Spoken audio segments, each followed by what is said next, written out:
Productivity is easy. Here is the formula. People think that productivity only equals to completed work. More tasks you complete, more productive you will be. It is correct, but there is more to it. You need to divide completed work with total work. Let me explain this with burgers. You are working in a company and your boss asks you to eat 8 burgers every day. Or maybe you go to school and your teacher gives you homework. When you get back home, you have responsibilities. And let's say those are 1 burger. If you have a side project you are working on, that equals to 1 or 2 burgers. The thing is, you have a capacity. Therefore, you can't eat all the burgers in the world. Maybe you can eat a lot, but it all depends on the time. You also need to include time here. There is a difference between eating 30 burgers in 1 day and eating 30 burgers in 1 month. Eating all those in a single day probably bad for your heart, but let's stick with this analogy to have a better understanding of productivity. One of the biggest factors that helps your productivity is your motivation. It is always a challenge eating a lot of burgers every day, so we can put motivation here. When you think of it like that, having a clean desk helps you eat more. Maybe you are watching your favorite show. There are a lot of positives that helps you eat more burgers, along with negatives.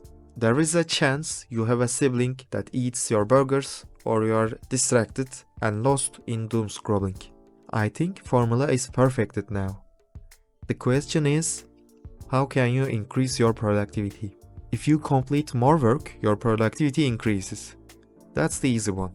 You can reduce total work you have, you can prioritize better, eventually your productivity will be increased. You can use Eat That Frog technique, learn about spoon theory, or if you're a manager, you can use Eisenhower matrix. In my channel, I'm covered them, so you should check it out. You can't really play with time unless you're Doctor Strange. If you can, it's good for you. Usually in work we have deadlines. If you're a student, your work also has a deadline, and missing them has consequences. Also, you can say that I was productive today or I was productive last month. You can use either of them. It's a perspective issue. Point is, time is a constant. You can't really do much here. What you can do is you can manage your time by playing with other parameters here.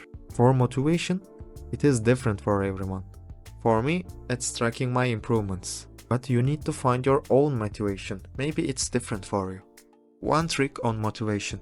You need to try every trick out there and find what works for you. About positives, it is clear that you need to have those and avoid negatives. Either of them increases productivity. That was the productivity formula. If you think I missed something, feel free to write them in the comment section and I will update the formula later. Check out my other videos for more content like this and I will see you in the next one.